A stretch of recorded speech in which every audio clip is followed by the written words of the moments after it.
आज मैं एक डेमो लेक्चर दे रहा हूँ आपको प्रॉपर पेजेस के लिए। आई एम फ्रेशर और मैं पढ़ाऊंगा वो फिजिक्स। आपकी पूरी फिजिक्स जो है डबल बैच की मुझे ही पढ़ानी है यहाँ पर। आज आपको डेमो के लिए सिर्फ एक छोटा सा टॉपिक दे रहा हूँ जिसका नाम है सूडो फोर्स। अब ये सूडो फोर्स की जो बात है, इसमें ज्यादातर बच्चे कंफ्यूज रहते हैं कि ये कैसे आया, कहाँ से आया, क्यों आया, और फिर इसकी डायरेक्शन क्या होगी, इसकी वैल्यू कैसे कैलकुलेट करते हैं। और डायरेक्शन देने में तो 90% बच्चे जो गलती करते हैं। अब ये टॉपिक आपके पास ऐसा है कि सूडो फोर्स की जरूरत आपके पास सिर्फ एनएलएम में नहीं पड़ेगी। एनएलएम के बाद में आपके ऊपर work energy, power, centre of mass, rotation, उसे फिर तुरंत में जाकर के आपने पढ़ोगे कि एक स्पेस के अंदर आपके पास ग्रेविटी से चलते जो है स्पेस में एक सैटेलाइट घूम रहा है, दूसरा सैटेलाइट घूम रहा है, उसको हम देख रहे हैं सैटेलाइट से दूसरे सैटेलाइट पे, या फिर हम घर से किसी को देख रहे हैं। आपके पास ये सूडो फोर्स का कॉन्सेप्ट जो है पूरी मैकेनिक्स का एक बहुत इसेंशियल पार्ट है और एक कंफ्यूजिंग पार्ट है जिसमें ज्यादातर स्टूडेंट कंफ्यूज रहते हैं। लेकिन मैं श्योर हूँ एक बार आप मेरी क्लास अटेंड कर लोगे इस टॉपिक पर तो फिर आपके इसके बारे में सारे कंफ्यूजन दूर हो जाएंगे। लेकिन कंफ्यूजन से पहले इंट्रोडक्शन से पहले आपको समझना पड़ेगा कि मैं सूडो फोर्स की जरूरत क्यों और कैसे पड़ रही है। तो ये चीज मैं आपको समझा रहा हूँ एक एग्जाम्पल के।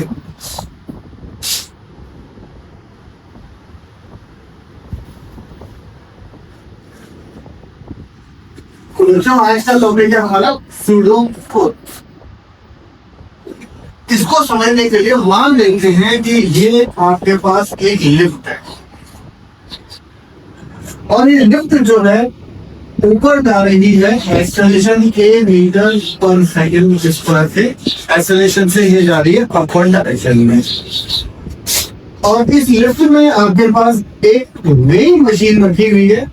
वही एक मशीन जो जिसे तराजू कहते हैं, जो दोनों का जिसका वजन करते हैं।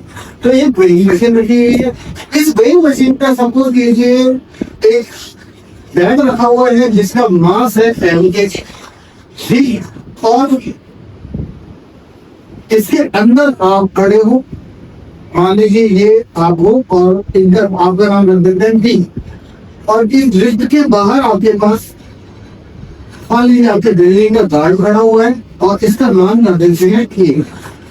तो ये का जो गार्ड है इसको भी फिजिक्स आती है थोड़ी थोड़ी, लेकिन इतनी आती है कि ये इस तरह की क्वेश्चन बता सकता है। अब ये लीजिए कि इंडिया में ऐसे जैसे गार्ड पढ़ा लिखा है और वो ये गार्ड की ड्यूटी कर रहा है। आजकल यूट्यूब सबके पास है, बच्चे सब जगह देख लेते हैं। ये भी देखता है यूट्यूब, ये सीखे हम फिजिक्स। हम बात है मेन बात ये आपके पास जो है हमारे दो है, एक ऑब्जर्वर बी है और एक ऑब्जर्वर ए है। अब इस ऑब्जर्वर ए से पूछा गया भाई कि ये वेइंग मशीन की रीडिंग क्या होगी। हमने कहा कि इस वेइंग मशीन की रीडिंग को शुमार है और जानने की कोशिश करते हैं भाई तुम्हारे हिसाब से इस वेइंग मशीन की रीडिंग क्या पानी चाहिए। तो उसने कहा ठीक है सर, अभी पता है तुम इसने कहा सर देखो अगर इस ब्लॉक का अगर मैं देखूं फ्री बॉडी डायग्राम तो अकॉर्डिंग टू ए के हिसाब से आपके पास ये ब्लॉक है एमजी का, तो इसको का जो एमजी है वो नीचे रखा हुआ होगा और ये वेइंग मशीन का कैसे है तो इन दोनों के बीच में कॉन्टैक्ट फोर्स होगा और वो कॉन्टैक्ट फोर्स होगा आपके पास नॉर्मल रिएक्शन। तो नॉर्मल रिएक्शन किधर काम करता है ऑब्जेक्ट की तरफ। तो नॉर्मल रिएक्शन इससे करूँ करना हमको फैन ऐसे करके ऑब्जेक्ट की तरफ आराम देखिए। इसको क्या नजर आ रहा है कि लिफ्ट ऊपर जा रही है एक्सेलरेशन के। तो इसका मतलब ये हुआ कि ये ब्लॉक एंड ये भी ऊपर जा रहा है, अपवर्ड मूव कर रहा है with acceleration A. It means that there is an acceleration of this block A meter per second square that observed J। तो ए को ये चीज नजर आ रही है कि ये एक्सेलरेशन ए से ऊपर जा रहा है। मतलब आपके पास यहाँ देखिए तो यहाँ आपके पास जो है नॉर्मल रिएक्शन अपवर्ड डायरेक्शन में है, एंजिन डाउनवर्ड डायरेक्शन में है, एक्सेलरेशन ऊपर डायरेक्शन में, अपवर्ड डायरेक्शन में। तो अकॉर्डिंग टू ए इक्वेशन क्या बनेगी, इसको चलाने वाला फोर्स जो है पहले एमजी जो है अपवर्ड अपोजिट डायरेक्शन में काम कर रहा है एक्सेलरेशन देगी, तो इसको रोकने वाला फोर्स कौन सा हुआ, mg। तो चलाने वाला फोर्स माइनस रोकने वाला फोर्स इक्वल टू हमारे पास होता है मास इनटू एक्सेलरेशन। तो according to A normal reaction जो आपके पास आ रही है वेइंग मशीन और इस ब्लॉक के बीच में, वो आपके पास आ रही है mg प्लस ma। तो ये आपके पास आया नॉर्मल रिएक्शन अकॉर्डिंग टू ए। अब वेइंग मशीन रीडिंग क्या करती है, वेइंग मशीन रीड करती है नॉर्मल रिएक्शन को। उसे नहीं पता हमने पास कि ये कितने जी का है, एक्सेलरेशन है या नहीं है, खुद से रीड करती है नॉर्मल रिएक्शन में और हमें तो रीडिंग देती है। यानी कि आपको जो वो मास बताएगी को mass of according to A, mass of block B this block according to A, ये आपके पास होगा नॉर्मल रिएक्शन अपॉन जी। तो ये आप अकॉर्डिंग टू इसके अकॉर्डिंग ये इसकी रीडिंग होगी, ठीक है, बढ़िया। अब हमने बी से पूछा कि भाई जी तुम्हारे हिसाब से इसकी रीडिंग क्या आएगी, तो बी ने कहा से सर देखो मैं यहाँ पर लिफ्ट के अंदर हूँ और मेरे सामने ये ब्लॉक यहाँ रखा हुआ है और मेरे सामने इस ब्लॉक का जो गैप है, जो डिस्टेंस है, मेरे आंखों से इसका डिस्टेंस 1 मीटर है और मेरी आंखों से इसका डिस्टेंस 1 मीटर ही रहेगा। मैं चाहे ऊपर जाऊँ चाहे नीचे जाऊँ, चाहे लिफ्ट रुके चाहे चले, ये डिस्टेंस मेरा और इसके बीच में चेंज नहीं हो रहा। मतलब अगर इस आंखों से इसका डिस्टेंस चेंज नहीं होगा, इसका मतलब ये हुआ कि और B acceleration of back according to P वो अपने पास आएगा सी, क्योंकि इन दोनों के बीच में तो ये डिस्टेंस चेंज नहीं होगा और डिस्टेंस चेंज नहीं होगा तो एक्सेलरेशन भी नहीं होना है, कोई डिस्प्लेसमेंट नहीं है, कोई वेलोसिटी नहीं है, कोई एक्सेलरेशन नहीं है, अदरवाइज कुछ होता। तो अकॉर्डिंग टू बी इसका ब्लॉक बैक का एक्सेलरेशन हो गया 0। अब इसका एक्सेलरेशन 0 है तो ये क्या देखिए, इसको क्या दिखेगा, ये बोला कि मुझे तो फ्री बॉडी डायग्राम में मैंने बना रखा है, मेरे हिसाब से फ्री बॉडी डायग्राम बी के हिसाब से मतलब वो बनेगी कैसे कि इस ब्लॉक पे एमजी करने का काम खींचेंगे और नॉर्मल रिएक्शन बी के हिसाब से करेगा ऊपर की तरफ, और इसका एक्सेलरेशन जो है अकॉर्डिंग टू बी और रिलेटेड टू बी को है 0। इन दोनों को देखा जाए तो according to B normal reaction आपके पास आ रहा है mg और जो रीडिंग आपके पास आएगी अकॉर्डिंग टू बी वो आपके पास आएगी mg अपॉन g, मतलब mag।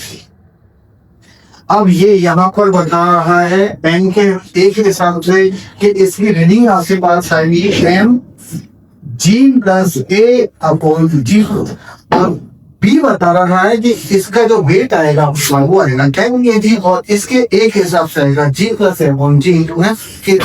तो ये तो दोनों अलग अलग आंसर बता रहे, और ये कह रहा है मेरे हिसाब से जो मुझे नजर आ रहा है बिल्कुल सही है, ये कह रहा है कि मेरे हिसाब से जो मुझे नजर आ रहा है बिल्कुल सही है, और बी ने कहा कि सर आपको तो मुझे यही पढ़ता है ना, यही पढ़ा है ना। फिर अगर एक्सेलरेशन 0 है तो आपके ऊपर रोकने वाला और चलाने वाला कुछ बराबर होंगे, तो बी को तो एक्सेलरेशन 0 नजर आ रहा है। तो यहाँ आपके पास जो है वो भी प्रॉब्लम क्रिएट कि आप किसकी रीडिंग को सही माने। दोनों कह रहे हैं कि हमारे हिसाब से हमने जो फिजिक्स में सर हमने पढ़ाया था हमने बिल्कुल सही इक्वेशन लगाई है, और जो हमें जो नजर आ रहा है इसके हिसाब से बी बता रहा है मेरी इक्वेशन ये आएगी तो रीडिंग एम आएगी, और ए बता रहा है तो रीडिंग ए आएगी।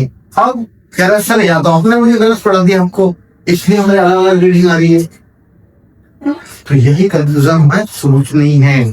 तो अब हमारे पास फिजिक्स में रास्ता क्या है ऐसी कंफ्यूजन को दूर करने का? सिर्फ एक तरीका होता है पहला कि अगर हम एक्सपेरिमेंट कर लें, भाई एक्सपेरिमेंट कर लो, फिजिक्स में तो यही है, आप एक्सपेरिमेंट करो, एक्सपेरिमेंट करके रीडिंग देख लो क्वेश्चन की कि रीडिंग क्या आ रही है, और फिर अलग अलग आ रही है रीडिंग, तो फिर ये किसकी फिजिक्स गलत है।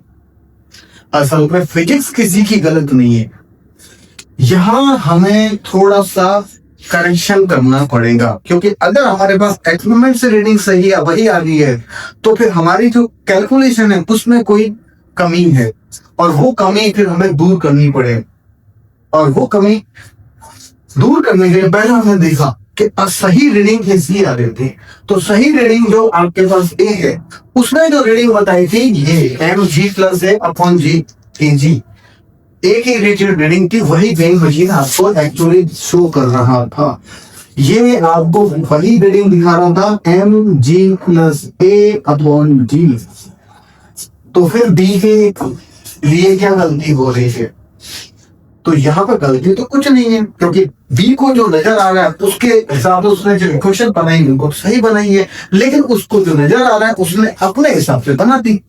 तो जो चीज उसको नजर नहीं आ रही है हमें वो ठीक करनी पड़ेगी, रिपेयर करनी पड़ेगी, मतलब हमें कुछ कोई क्वेश्चन में मॉडिफिकेशन करना पड़ेगा। और यही मॉडिफिकेशन, इसी को हम कहते हैं सूडो फोर्स। ठीक है, तो मतलब हमने यहाँ तक देखा कि आपके पास ए और बी की रीडिंग में चेंज आ रहा था, और एक्सपेरिमेंट से पता चला कि आप यहाँ पर इस केस में ए ने जो रीडिंग नोट की थी, ए ने जो बताया था रीडिंग ए के हिसाब से बिल्कुल सही आ रहे थे, वही रीडिंग आपको ये वेइंग मशीन शो कर रही थी जो ए ने कैलकुलेट करके बताई। मतलब यहाँ पर जो प्रॉब्लम है वो बी के साथ में है। तो बी के साथ में प्रॉब्लम क्या है कि इसको हमें रिपेयर करना पड़ेगा, क्योंकि हम लॉ तो चेंज नहीं कर सकते, न्यूटन लॉ हम चेंज नहीं कर सकते, तो हमें इसमें कुछ मॉडिफिकेशन करना पड़ेगा। यहाँ बातें आती है आपके पास एक नए फोर्स की, जिसका नाम हो गया था सूडो फोर्स। अब पहली बात करते हैं सूडो फोर्स क्या है और इसको हम कैसे मिलेंगे। सपोज कीजिए आपके पास ये हमें फ्री बॉडी डायग्राम बनाना था, और किसके रेस्पेक्ट में हमें ये बनाना था? बी के रेस्पेक्ट में। बी कौन? बी वही जो इसके साथ में लिफ्ट का मूव कर रहा था। तो आपके पास ये जो देखने वाला था बी, इसके हिसाब से ये लिफ्ट में है और इसका एक्सेलरेशन बाहर की लिफ्ट का एक्सेलरेशन के मीटर पर सेकंड स्क्वायर है।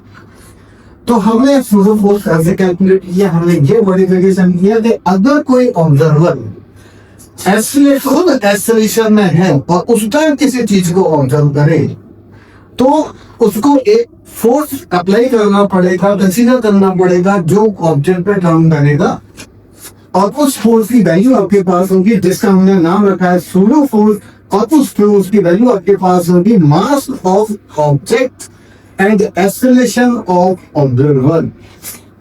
क्योंकि यहाँ का ऑब्जर्वर जो है वो बी है और बी आपके पास एक्सेलरेशन ए से मूव कर रहा है लेफ्ट के साथ में, तो इसको एक्सेलरेटिंग ऑब्जर्वर को ये सूडो फोर्स कंसीडर करना पड़ेगा। तो इसकी वैल्यू आपके पास क्या होगी? मास ऑफ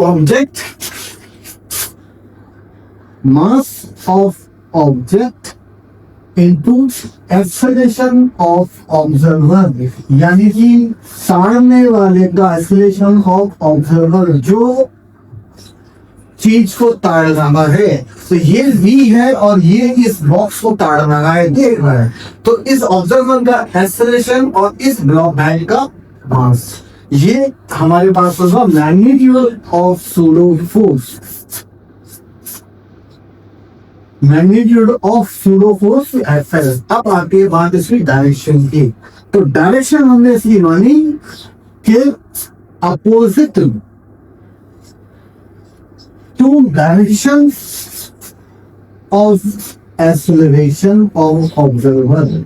ऑब्जर्वर का जो एक्सेलरेशन है उसके अपोजिट डायरेक्शन में।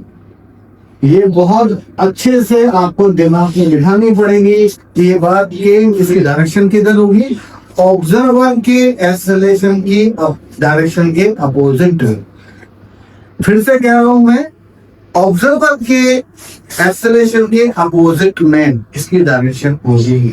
जहां इस केस में V जो है इसका एक्सेलरेशन अपवर्ड है, तो यहाँ सूडो फोर्स की जो डायरेक्शन होगी वो होगी डाउनवर्ड, क्योंकि यहाँ का ऑब्जर्वर कौन है? हमारा ऑब्जर्वर है बी। तो सूडो फोर्स की डायरेक्शन क्या हो जाएगी? बी के एक्सेलरेशन ऊपर है तो इस सूडो फोर्स की डायरेक्शन हो जाएगी डाउनवर्ड, यानी कि एक्सेलरेशन के अपोजिट। तो हमने देख लिया आपके पास कि दोनों चीजें कैलकुलेट बता दी कि मैग्नीट्यूड कितना होगा और उसकी डायरेक्शन क्या होगी। तो अब हम फिर से ब्लॉक बी का फ्री बॉडी डायग्राम बनाते हैं अकॉर्डिंग टू ऑब्जर्वर बी। तो अब आपके पास क्या है? ब्लॉक बी में mg काम कर रहा है डाउनवर्ड, नॉर्मल रिएक्शन काम करेगा अकॉर्डिंग टू बी अपवर्ड, और साथ में क्योंकि बी एक्सीलरेट कर रहा है तो इसको एक फोर्स और कंसीडर करना पड़ेगा डाउनवर्ड, एक्सेलरेशन के अपोजिट में जो है हमारे पास सूडो फोर्स, और इसकी वैल्यू आपके पास क्या है m इंटू ए। अब आपके पास जो है ब्लॉक m बी के लिए रेस्ट पर है क्योंकि एक्सेलरेशन ऑफ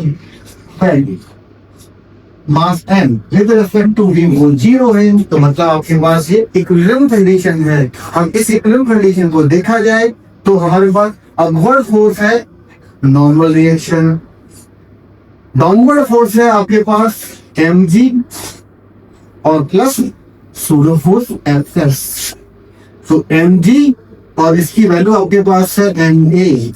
तो अब देखिए आपके पास सूडो फोर्स को लेने के बाद हमारे पास नॉर्मल रिएक्शन जो ब्लॉक और वेट मशीन में था अकॉर्डिंग टू एज वो आपके पास क्या था, according to A normal reaction आपके पास था mg प्लस a। अब according to b pseudo force को लेने के बाद हमारे पास एक्सेलरेशन कितना आ रहा है mg प्लस a। अब दोनों की रीडिंग बराबर आएगी, सेम आएगी, यानी कि अब हमारे पास जो है न्यूटन तो ये भी अप्लाई कर सकता है और ये भी अप्लाई कर सकता है। तो कॉन्सेप्ट यहाँ पे क्या है, सूडो फोर्स उसको लेना है जब वो खुद ऑब्जर्वर जो है खुद मूव कर रहा हो विद सम एक्सेलरेशन। अगर ऑब्जर्वर अगर आपके पास मोशन में है विद सम एक्सेलरेशन तो उसको सूडो फोर्स लेना है, और किधर लेना है अपने एक्सेलरेशन के अपोजिट डायरेक्शन में, और सूडो फोर्स किस पे एक्ट करेगा जिसको वो ऑब्जर्व कर रहा है, जिसको वो ताड़ रहा है उस पर सूडो फोर्स आता एक्ट करेगा। जैसे वो बैक कर रहा तो बैक को देख रहा था तो ये आपके पास एक्सेलरेशन बैक पे काम करेगा और एक्सेलरेशन के अपोजिट है डाउनवर्ड। तो हमारे पास जो है ये आपके पास न्यूटन लॉ की जो इक्वेशन है ए और बी के लिए सेम हो जाएगी, और सेम हो गई तो मतलब हमारे पास अब सही रीडिंग आएगी, ए को भी सही नजर आएगा बी को भी सही नजर आएगी। क्लियर? तो यहाँ हमने सूडो फोर्स को काउंट करके हमने अपनी न्यूटन लॉ को अप्लाई कर लिया ऐसे केस में भी जब आपके पास ऑब्जर्वर जो है वो खुद एक्सेलरेशन में था।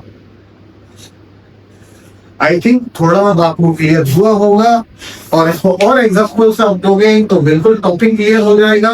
नेक्स्ट वीडियो में इसको और एग्जाम्पल लेकर के आपको मैं बताऊंगा कि किस तरह से इसको कैलकुलेशन में यूज करना है। Thank you.